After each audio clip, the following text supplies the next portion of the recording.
Most of you are familiar with the Menendez brothers. Erik and Lyle had killed their parents in 1989. They were arrested the same year, and they would go through two different trials, both receiving the hung jury. The state again tried to get a guilty by starting a third trial, and the judge, oddly in this case, didn't allow any abuse allegations in that trial. They were in fact found guilty as a direct result from removing that. But in this last year, there's been a huge push to get the two brothers out of prison. Almost all of their extended family has stepped forward, saying that they realize now that different signs that they saw all the way back before 1989 was that the father was abusive, and they all were very aware of it after the fact. They completely believe the two boys.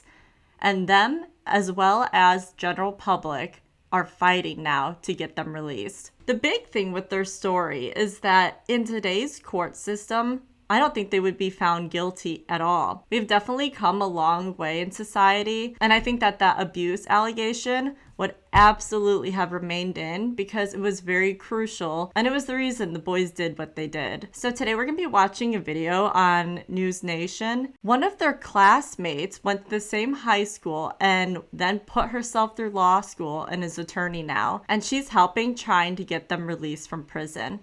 So I went to high school with him 35 years ago. And what's remarkable to me is in that amount of time, I've gone to college, I went to law school, I've had a family, I've practiced law, and he has remained in prison all of this time. So when I think back on it, I say, oh my God, the time that they've spent in prison is overwhelming. But the crimes that they committed were so gruesome and so awful that at the time, they were given life in prison without the possibility of parole. I have now practiced criminal defense for a very long time. I have never seen so many family members of the victims come to speak on behalf of the people that killed the victims. It is remarkable. It is unheard of. It is unprecedented. And I do think that because of the political climate, because Gascon is down in the polls, this is not an easy call to make. There's a lot of things that can happen in this case in very short order. You know, I was thinking about that as the family stood outside the courthouse, and I thought, is the family doing Gascon a huge favor right now by softening anybody out there who's against releasing these Menendez brothers? Or not, I think it's softening the decision that maybe he's already made to release everyone, them, making it easier for Gascon to release them without getting any blowback. Because for God's sake, here are 20 family members saying, "Do the right thing." All right. Well, let me go back to the question I actually didn't answer, and that was, I knew Erik. I went to high school with him, and I knew his father, Jose, and he was not a nice man. He was degrading. He was cruel. He humiliated Erik on and off the tennis court all the time. I was not in that bedroom, so I don't know if the sexual molestation took place or not, but I can certainly say that this was a really nasty, nasty man. And that was sort of a universally held belief. I also know that the first trial, there were 50 witnesses on behalf of Erik and Lyle, two different juries, both hung said, we really can't decide. And there was this middle ground that was a imperfect self-defense argument. And they could have found for manslaughter. And if they found for manslaughter, they would have been given a maximum of 11 years per each parent of 22 years. And so they would be out.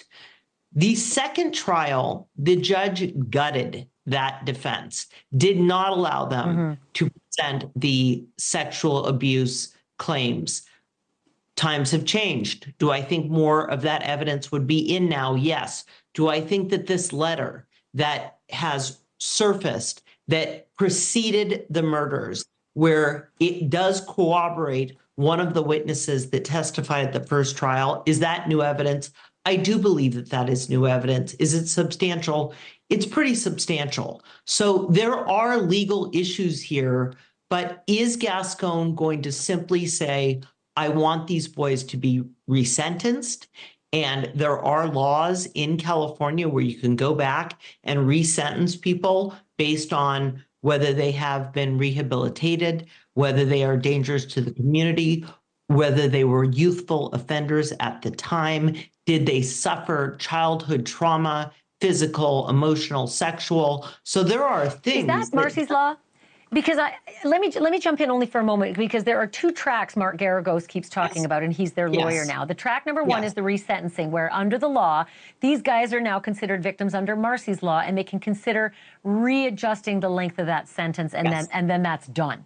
The other track is the full-on get me out of here, habeas corpus. You're holding me illegally. I mean, literally holding the body is habeas corpus. That's what it means. And that is another track whereby the evidence would come in of the letter saying that we did the wrong thing by not allowing that evidence in, and we shouldn't be holding them.